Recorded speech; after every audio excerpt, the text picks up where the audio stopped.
Hello, I am here to talk to you about dick bones. The first question you're probably asking is, What the heck is a penis bone? I'm glad you asked. This, my friends, is a penis bone. It's from a Welsh corgi and is a member of the skeletal reference collection here at the Cuba lab. As a zooarchaeologist who studies animal bones on archaeological sites, I've examined several similar penis bones. Some scholars call a penis bone an os penis. which is of course Latin for penis bone, More often, though, we call it a baculum, which is Latin for staff. because this, my friends, is all staff. One baculum becomes two bacula. Don't confuse multiple penis bones, Bacula, with Scott Bacula. That would be a big mistake. A second question that some of you might be asking is, Do I have a boner bone? Don't be silly. While many primates, including chimps and bonobos, do have bones in their knobs, us humans, we don't. Our ancestors once did. Since cock bones don't preserve well, it's tough to tell exactly when hominids lost them. But some scientists think that our ancestors transitioned from bony ding-dongs to the meat sticks we know and love around 1.9 million years ago.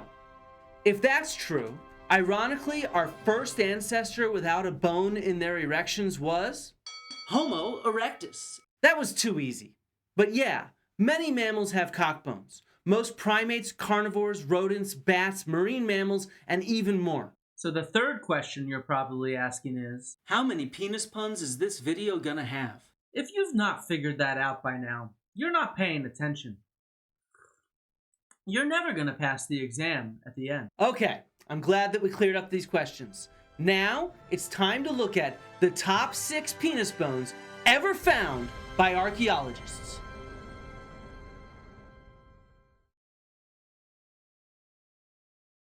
I'll never forget my first dick bone.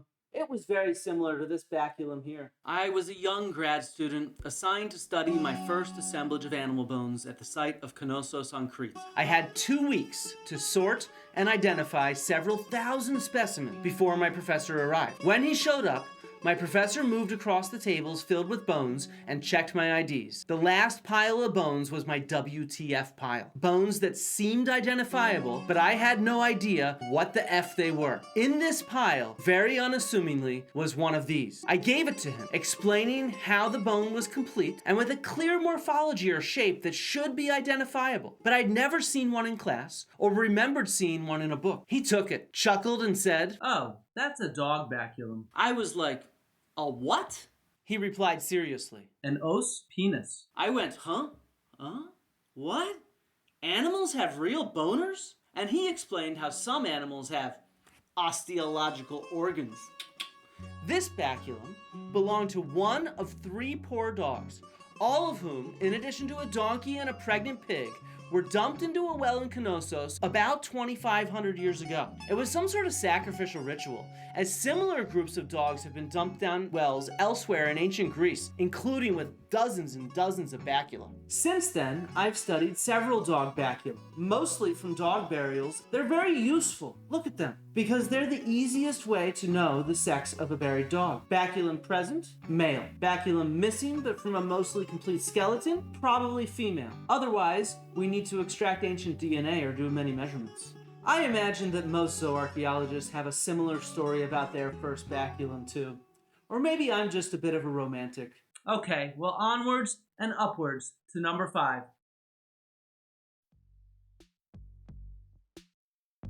Okay, for our next look at archaeological dick bones, we don't have just 1 but 2, and they take us all the way back to the Stone Age. Just look at them. What good boys. Such cute little wang bones. The question is, can 2 boner bones, bacula, actually help us understand the early domestication of the dog? What a prick of a question. It's not always easy to identify the earliest domesticated dogs. After all, where on the spectrum of size and shape do we divide a wild wolf from a domestic dog? Even today, we don't consider them separate species. After thousands of years of human breeding, they can still produce viable offspring. Putting those cock bones to good use, of course. These overlaps mean there's a whole lot we don't know about the domestication of the dog. And it's not just wolves, there are other canids with similar bones, jackals, coyotes, and voles, that make it somewhat difficult to identify the first domesticated dogs. While archaeologists still debate over the very earliest possible dogs, the earliest 100% identifiable Stone Age dogs come from near the end of the Ice Age, about 14,000 years ago, and some of their dick bones were key to helping identify them as dogs. Let's take a close look at this bony wang. How can we analyze it more closely? For one, we can look at its shape from all different sides and angles, the curve of its shaft, any ridges or protuberances. All of these morphological clues are key for a zooarchaeologist. Plus, we can get our calipers out and measure it closely. Its length is an important measurement, and so is its girth. Some of you surely know that these are important dick bone criteria. Well, near the end of the Ice Age in France, groups of small canine remains started showing up on archaeological sites. The measurements of the bones, both the dick bones and the other bones, were clearly smaller than wolves. But there weren't just wolves in Ice Age Europe. No, a canid called the thole was also around at that time. Today, tholes are endangered and aren't found in Western Europe. But since they were there in the Ice Age, it was necessary for the scientists to exclude the possibility that these possible dog bones were not thole bones. Thankfully, the dick bones from two of the sites in France, Montespan and Pont, came to the rescue. As reported by Maud Pionnier-Capitan and colleagues, the shape of these two osteological pricks matched dogs or wolves and did not match thole dick bones. And their size meant that they couldn't be wolves, but were instead part of the newly defined group Western European Upper Paleolithic small dogs, about 30 to 50% smaller than wolves. Interestingly, these early dogs weren't all treated the same. The Baculum at Pont comes from a collection of butchered dog bones, belonging to at least 3 dogs. These dogs were butchered and likely eaten. However, the Baculum from Montespan comes from a dog who seemed to be more of what we'd think of as a pet. When young, this dog had broken its thigh bone. Pionnier-Capitan and colleagues described the excellent state of healing, which probably allowed the animal to walk and run with only a small limp. Somebody cared for this injured puppy.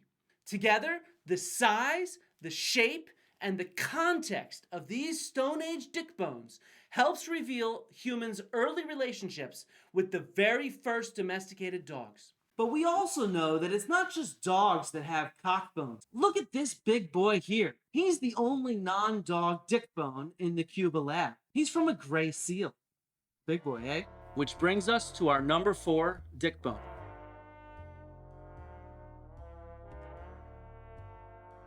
Just look at these bony love schlongs.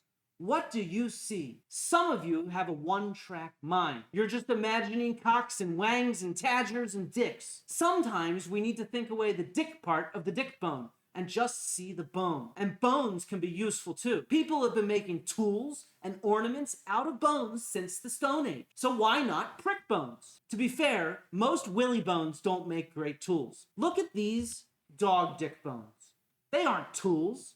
Too fragile, too flimsy, not enough solid bone. A real tool needs to be made from a good, dense dick bone. A dick bone with enough bone, if you will. I've studied a few bone tool manufacturing workshops from ancient Greece in Knossos and Athens, and they typically made use of these foot bones, solid from cattle or horses. Look at the shaft of these things. Dense, straight.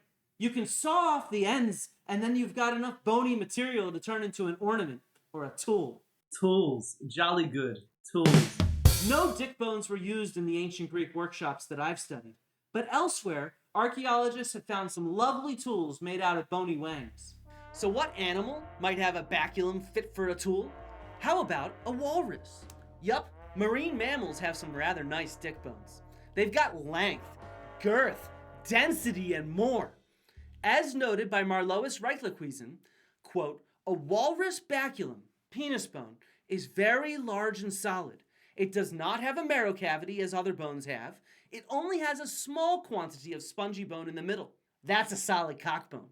She goes on to note that 4 knife handles made from walrus dick bones have been found in excavations from Amsterdam dating to just a few hundred years ago. 2 of them are beautifully decorated, similar to the decoration found on ivory knife handles at the same place.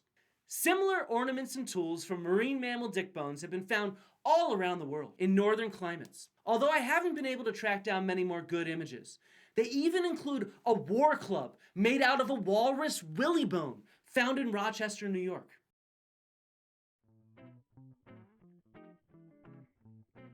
When you're trying to fashion a tool out of a dick bone, it's good to pay close attention to the dick bone itself. Sometimes its shape can present some ideas. Even comparing these 2 dick bones here, we can see that there's a lot of variation in mammal dick bone. If I show you, for example, different bones from the mammal body, say the humerus from different mammals, you can see that a horse humerus is pretty similar to a cow humerus.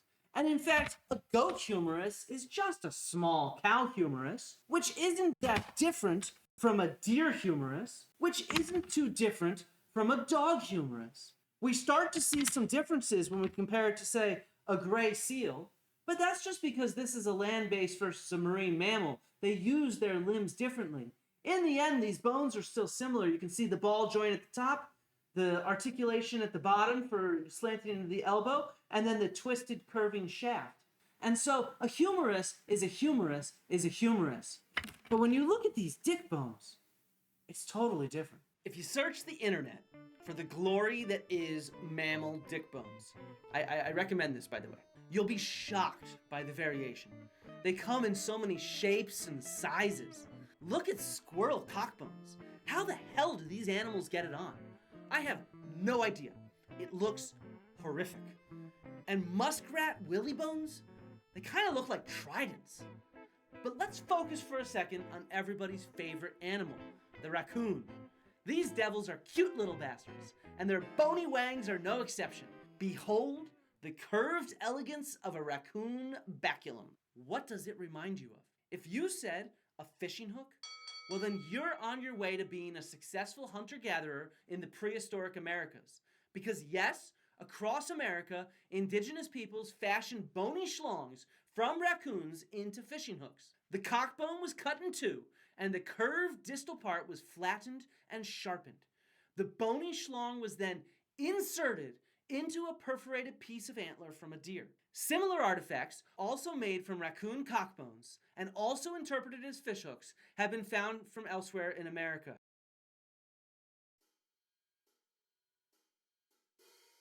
In February of 1914, quarry workers uncovered the skeletal remains of an older man, a younger woman, and a young dog. The next 2 images will show the human remains for a second. Initially thought to be a homicide, they actually dated to around 14,000 years ago, again near the end of the Ice Age. Let's take a quick look at the dog.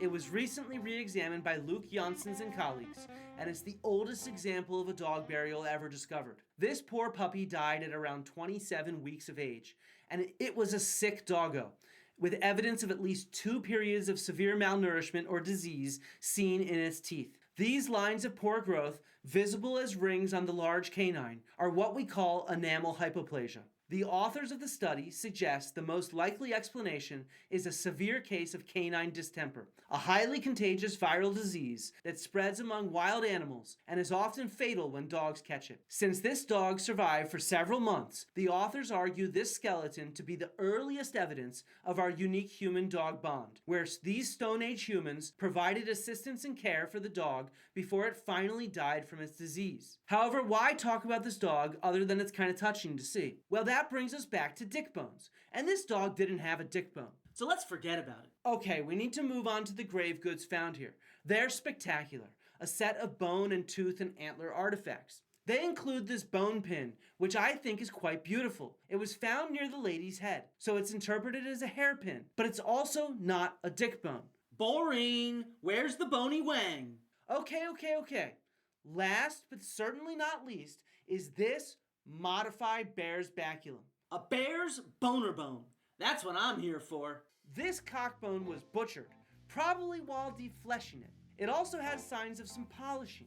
It's, as far as I know, the earliest example of a bear's bony ding-dong as a grave offering. But there are many more recent examples, such as this grave from Shamanka II at Lake Baikal in Siberia from 7,000 to 8,000 years ago. High up in the grave was a bear's skull, but laying across the chest of the individual, in red here, was a bear's baculum. These examples and more are presented in an article by Suzanne Munsell and others examining bear dick bones in the ethnographic and archaeological records. They include this sharpened bear baculum, probably used as a needle. As they point out, bears were and still are a ritually charged animal in many polar cultures around the world. And so it's no wonder to see the large number of bear bacula on this early 20th century ritual storage vessel made of birch bark from Siberia. I mean, just look at all those bear wang bones. The vessel held the spoons used during the ceremonial bear feast practiced by the Udege culture. And here we are, ready for archaeology's #1 dick bone. Are you excited? Don't be. This one isn't pretty. In fact, it's so gruesome that we don't even have a picture of it. And that's not just because of how horrific it is, but because the scientific report is just summarized in the book on the excavation of the site. I'm not sure if any pictures actually exist. But that's okay, because this dick bone is a truly unique find, a one-of-a-kind bony schlong. It probably looked something like this dog dick bone, though it had a few differences, as we'll soon see. But this was basically what it looked like before the accident. Okay, for this last dick bone, we are traveling to the Anderson site in Tennessee, dating back around 7,000 years ago, to another dog burial. It was again a sick dog with signs of arthritis, but more alarming was the state of its dick bone. The dog had broken its dick bone, which then fused back together. It had broken its dick bone, which then fused back together. And this find is extraordinarily the only pre-modern example that I know of a broken and healed dog dick bone from an archaeological site. And there's a good reason for that. If we check out paleontological sites, we find many examples of animals with healed dick bones. Adam Hartstone Rose and colleagues published the Bacula of Rancho La Brea with a unique and rather large assemblage of penis bones from these tar pits. There are several hundred of them, mostly from direwolves and a few other species. These are examples of the many healthy direwolf wang bones. And this is a broken, displaced, and healed direwolf dick bone. A full 8 direwolf cock bones showed signs of injury. Most of these demonstrate some degree of twisting. No, please stop. But wait, there's more. And I'm sorry, but it's important. As Laszlo Bartosiewicz and Erika Gall explain in their book on animal pathologies, this type of injury is not too uncommon among several species of wild mammals. It's due to fighting among males during mating, like literally during mating. If a male attacks another male that is, getting it on, there's a chance that the male will jump instinctively and snap their cockbone. Oh, I think I'm done with this video. Quoting the authors, it is in fact impossible to imagine any other source for this type of injury. In addition to the direwolves from the La Brea tar pits, this trauma has been found in many cave bear specimens from France, Italy, Poland, Romania, Slovenia, and elsewhere. And similar injured but healed dick bones have been found from walruses in Canada and also from Franz Josef Land, Russian islands in the northern Arctic. This is quite impressive, since an average walrus dick bone is about half a meter long. And the authors make sure to note that snapping a massive walrus baculum would take the weight of a 1.2 metric ton male to accomplish the feat. I'm in a lab surrounded by dick bones, and this is making my non-existent dick bone hurt. But for us, what's interesting is that Bartosiewicz and Gall point out that, quote, not a single fractured dog baculum has been reported among the 1,294 pathological cases from 79 sites from 12 countries in Europe. While the baculum of seals and walruses, bears, and in stoats and weasels is largely round in cross-section, in dogs a deep groove, the sulcus urethralis runs along the bone's ventral surface, resulting in an upside-down V-shaped cross-section. The fracturing of a dog's baculum, therefore, has the potential of rupturing the urethra embedded in its ventral side. Open fractures and resulting complications must have been fatal in many dogs in antiquity. However, their survey from European sites didn't include this poor dog from Tennessee. So this buried dog from over 7,000 years ago is a very, very lucky, Or maybe unlucky. he is the only known example of a pre-modern dog that I know of that broke his dick bone and survived. He was clearly loved and cared for and nursed back to health by the Middle Archaic indigenous people living in this area of Tennessee at the time. And after living a long, long life, he was given a nice burial. A truly traumatic, but uplifting story, if you will. But now, I've got a question for all of you. What's the question? Should I lick the dick bone? What? Don't degrade yourself, man. Oh, come on, just one little lick isn't gonna hurt him. You're a scientist, not Mr. Beast. You know everyone wants to see it. I'm gonna lick it. Lick the bone. Lick the bone. Lick the bone. Lick the bone. Lick the bone. Lick the bone. Lick the bone. Tastes like chicken.